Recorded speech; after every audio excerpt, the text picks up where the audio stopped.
We're pleased to be joined by Congressman Tom Reed and by Ian Pryor, Regional Press Secretary for the NRCC. Congressman Reed, you're nice enough to join us here. Obviously, a lot of things happen in politics, but your decision to undergo gastric bypass surgery, was it political or purely personal? So much for having me on to talk about this important issue. And as you know firsthand, having gastric bypass surgery yourself, and I've lost now 110 pounds, and I'm very proud of it because it was all about my health. And I got a 14 and 16-year-old at home, JD, and I'll tell you, when the doctor looked at me and he's like, Tom, you're either going to go at age 62 or 82. I said, for 20 more years, I get to enjoy my life with my family, with my kids, and be there for them. And I'll tell you, that's what drove me to make that decision, and I'm so pleased that I did. Well, Tom, as you were mentioning that, we see some video from the floor of the House from C-SPAN, and congratulations on the leaner you. From the lean to the mean, Ian Pryor, the politics of this, as I understand it, some outside groups up there in the Congressman's district are using pictures of the pre-slender Congressman Reed. Well, actually, JD, it's not an outside group. It's Congressman Reed's opponent, Martha Robertson, who actually up until this point in the campaign has run probably one of the worst campaigns in the country.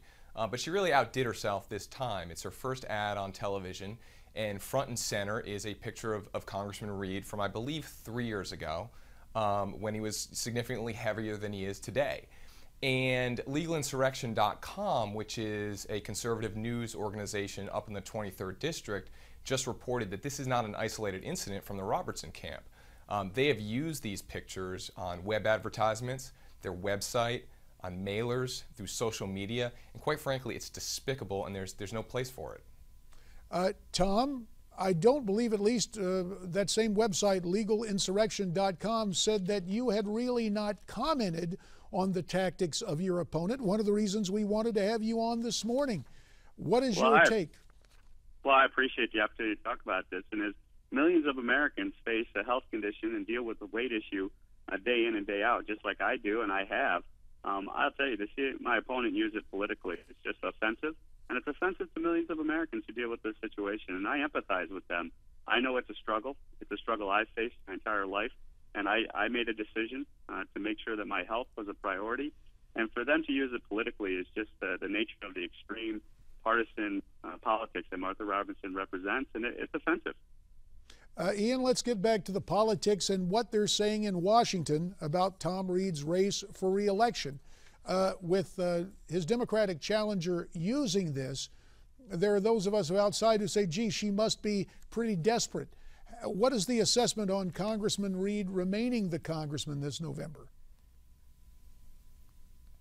It's very good, actually. Two nonpartisan prognosticators here in Washington, the Cook Report and Sabato's Crystal Ball, both moved it to likely Republican from lean Republican. Congressman Reed has run an excellent race thus far.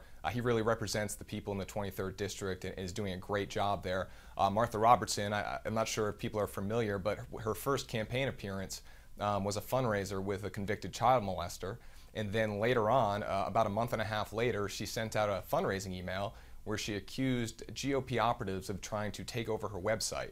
That turned out not to be true, and the interesting thing there is that she sent out a false piece of information for money over interstate wire, which some might consider federal wire fraud. So from day one, Martha Robertson has really run an unprofessional and amateurish campaign, and this latest attack, it really summarizes what her campaign's about, and it's the politics of takedown, and it's desperation tactics from a candidate who really is looking at a very uphill battle come November.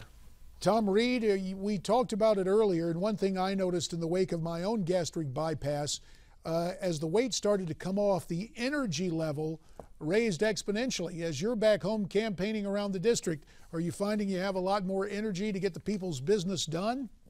Well, as you know, JD, firsthand, absolutely. I mean, this transformation that I've gone through, losing 110 pounds, not only do I have more energy, I just overwhelmingly feel better. And it's allowed me to focus more, just be more productive, more efficient, and effective. And it's just something that, for me, was the right choice. And when you put your health first and you look at your kids, it's a priority that I share with, I think, many Americans, and we're going to stay with us.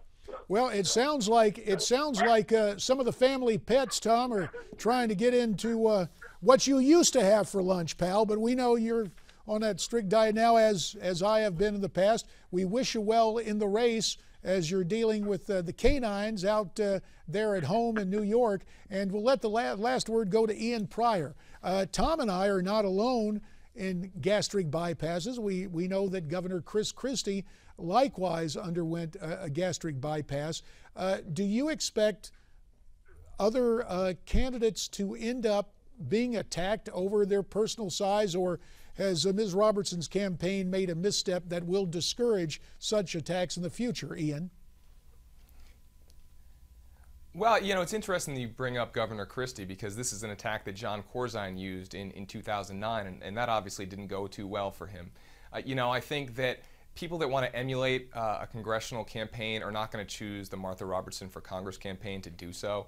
I would anticipate that Robertson will continue with this line of attack. I mean, that's sort of been her MO thus far. She doesn't quite seem to get it.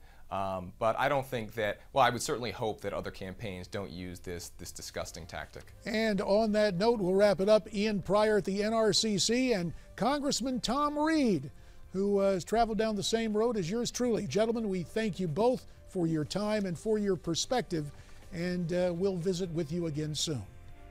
Thanks so much, JD. Take good care, Tom. So, lot, interesting story. Thank you, Ian. Weighty matters. What's your take on it? Why don't you tweet us your comments at Newsmax TV, #America's Forum. We're coming right back.